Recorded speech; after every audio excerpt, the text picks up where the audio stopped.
para gubernur agar menggencarkan kembali masalah yang berkaitan dengan kedisiplinan protokol kesehatan. Karena tadi surveinya memang disiplin terhadap protokol kesehatan ini menurun. Wakil Gubernur NTB, Dr. Hajah Siti Rohmi Jalilah, menghadiri rapat penanganan pandemi COVID-19 dan rencana vaksinasi dengan Presiden Republik Indonesia melalui video conference bersama 34 gubernur dan wakil gubernur se-Indonesia di ruangan Gubernur NTB Rabu 6 Januari 2021. Dalam evaluasi penanganan COVID yang dilakukan pemerintah pusat pada akhir Desember 2020 menunjukkan motivasi disiplin masyarakat dalam penerapan protokol kesehatan COVID-19 menurun. Dalam kesempatan tersebut, Presiden menyampaikan bahwa vaksinasi tahap 1 akan dimulai pada 14 Januari 2021 dan distribusi vaksin telah dilaksanakan ke daerah-daerah.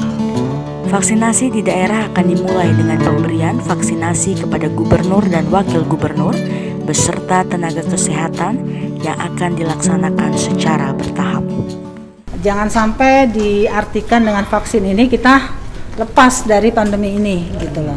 Jangan sampai justru dengan vaksin ini semakin kendor malah nanti tidak tertanggulangi dengan baik. Karena vaksin ini pun kan butuhnya untuk seluruh masyarakat Indonesia itu akan menghabiskan waktu lebih dari 1 tahun, sehingga memang justru dengan diindikasikannya di seluruh Indonesia semakin lemah protokol kesehatan ini, maka kita harus semakin memperketat lagi protokol kesehatan ke depan. Ini yang harus kita lakukan. Jadi penegakan 3M itu yang harus kencangkan lagi ke depan gitu. Jadi tidak boleh ada kerumunan, semua orang di luar rumah itu harus menggunakan masker ya, jaga jarak itu wajib kita tegakkan lagi gitu, saling penegakan perdanya bakalan dipertegas. Oh iya, dipertegas lagi, diperkuat lagi gitu. Kemudian kalau untuk vaksin sih sejauh ini berjalan lancar, kan vaksinnya sudah datang, sudah diplanningkan siapa-siapa saja yang akan divaksin untuk tahap pertama ini. Nanti itu kan secara bertahap datangnya vaksin. Untuk yang tahap pertama 28.000 nanti terus akan datang terus gitu. Sekitar diperkirakan 1 tahun lebih, tapi Bapak Presiden berharap mudah-mudahan setahun itu bisa selesai proses vaksin ini gitu.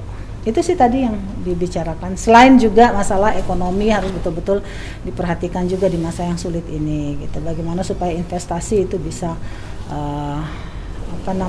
bisa bagus di daerah kita masing-masing. Food estate juga ini supaya food estate bisa berjalan lancar. Ya, itu aja ya. Terima kasih.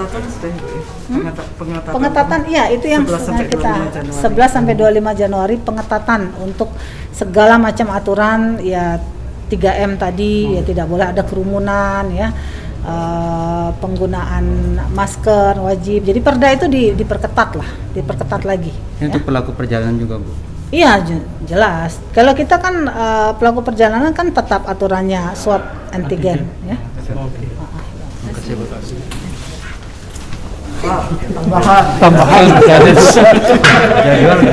kita mundur. Kalau jadwal sampai ke rapat yang kemarin kick off itu istilahnya launching ya. Launchingnya masih tetap 14 itu tetap launching tingkat kabupaten, provinsi, 15 launching tingkat kabupaten, dan memang tadi ditekankan adalah kepala daerah menjadi contoh. Itu tadi ditekankan oleh Presiden.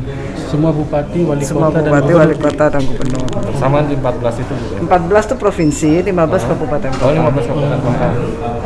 Yang tanggal 14 provinsi itu sama aja nanti Pak Srenko.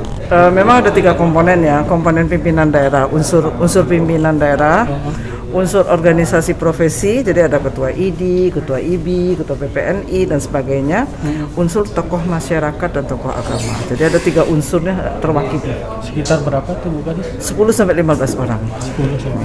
Sudah ada kan nama-namanya terutama untuk tokoh? Kita kan harus tokohnya harus memenuhi 12 syarat dulu. Screening dulu. Iya, screening. Iya, kami mulai screening. 12 harus di luar 12 itu. Termasuk Pak Kapolda, Pak Danrem juga. Ya, kalau yang sudah pernah kena ya kita tidak, walaupun tokoh tapi ada riwayat, misalnya ada salah satu tuan guru kita sudah pernah positif, mereka tidak divaksin. Jadi kita harus nyari kan, tuan guru pernah positif enggak, bapak pernah positif enggak, gitu kan. Jadi 12 syarat itu harus terpenuhi gitu ya. Mereka berada di luar 12 syarat itu, 12 yang tidak boleh. Dari mana vaksinasinya nanti? Kalau itu kan seremonialnya ya, nanti tergantung lah di mana yang akan dilakukan. Tapi mesti di seputar komplek ini lah. Apakah di kantor gubernur atau di pendopo nanti tergantung situasi kondisi.